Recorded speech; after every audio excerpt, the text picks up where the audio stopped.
This is the flip side of my 3D dungeon map. This is for the red temple, and I used less sand on this side because this is supposed to be like kind of a cleaner temple, and you can still see the sandy texture on this map, but it's not quite as dramatic. So, yeah. Before we get started painting our walls for our 3D dungeons, I wanted to show an alternative method for making walls. Now, this is a castle I built like well over 10 years ago, like back in the 90s. And the technique that I used to make this brick effect was I just cut out a stencil and I spray painted over it with several different colors. There's like a sandy color and a white color on a base gray. And I got a little drawbridge here. And also around the sides here, I stenciled in some trees, because you don't need like every single brick outlined out. You're just looking for the effect of the brick. And we'll go ahead and move on to building our walls. In this section, we're going to start painting the walls. Now, I have two different sets of walls. I was originally going to paint one side, one color, and one side the other, but I figured out that wasn't going to work in a three-dimensional aspect, because I could like have my side look all the same color, but if somebody's on the other side, they're going to see a different color, and it's going to be mishmash. So I ended up having to make two different sets of walls. Well, I didn't want to make two different sets of keys, so I just painted all of my keys just a regular black here, and I just painted them with black spray paint primer. This is the door. But so all my keys are going to be black. That way I can use them for both sets of colors. And for my red temple, I went with a different style of architecture for the doors. I went with like this kind of archway, pointed archway here. And I have all my sets of doors and walls here. And then I have all of my gray set here. And now, with the primer coat, I'm going to start with a gray for these and a red for the red side. You can either use a brush paint or a spray paint, a primered spray paint.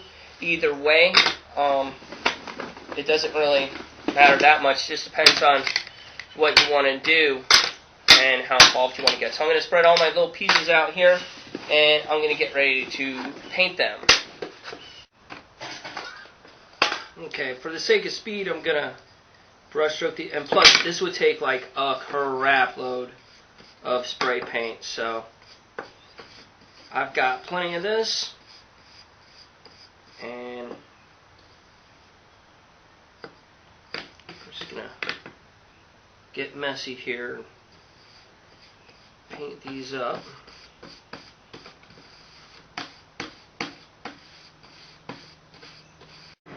Alright, now comes the funnest and most exciting part of this build, and that's texturizing these walls to make them look like actual stone. And what we're going to use is we're going to use the sponging technique, and I have three different types of sponges here. I got like a heavy-duty sponge that's got like the scrubby on one side and the yellow on the other. We want to use this yellow side. And then I have this sponge here. This is like a natural sea sponge right here. And then I got this sponge at the car wash. And actually, well, no, it's a car wash sponge, but got it like the auto parts store or something. And it's got nice big fluffy holes in it. So I've got some old paintball bucket lids here that I'm going to use to put my paint in. And you can use like a paper plate or whatever it is you want to use. So I'm going to start with my darkest color. We're going to use three colors here. I'm going to use black, pewter gray, and country gray. And I'm going to get a little bit more of a zoomed in angle. So you're not going to see me. You're just going to see like this stuff and this. So just get a little bit better shot. First color is going to be black. And I'm just going to pour a little bit out at first. Now I'm going to use my finest sponge here with the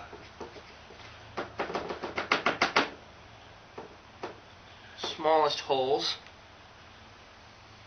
And I'm going to dab some of this out. Okay, let's try it out here.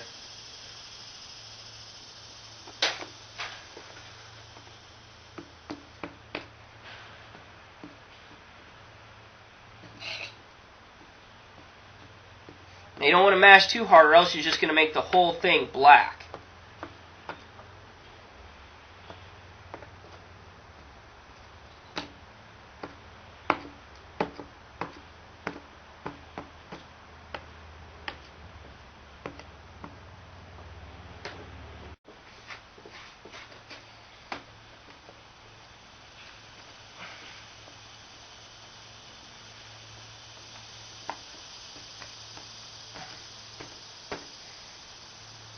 Okay, and that is the first round. I'm going to go ahead and rinse this out and start with my next largest holes and use my next brightest color. Next color we're going to use is pewter gray.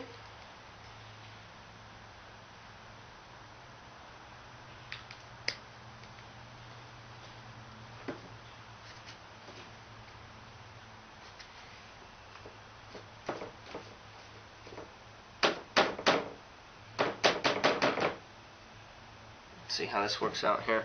There's a lot of paint on here.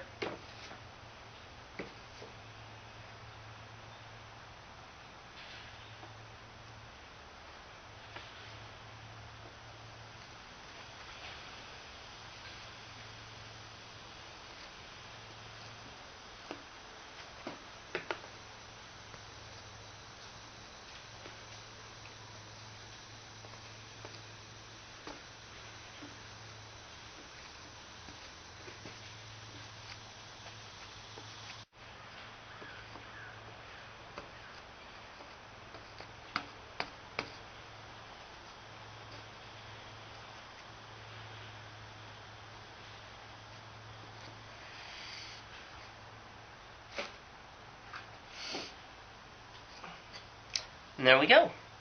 And we just have our final color. And I'm going to rinse my stuff off and start with the largest sponge and the lightest color. Okay, next we're using our lightest color, which is country gray.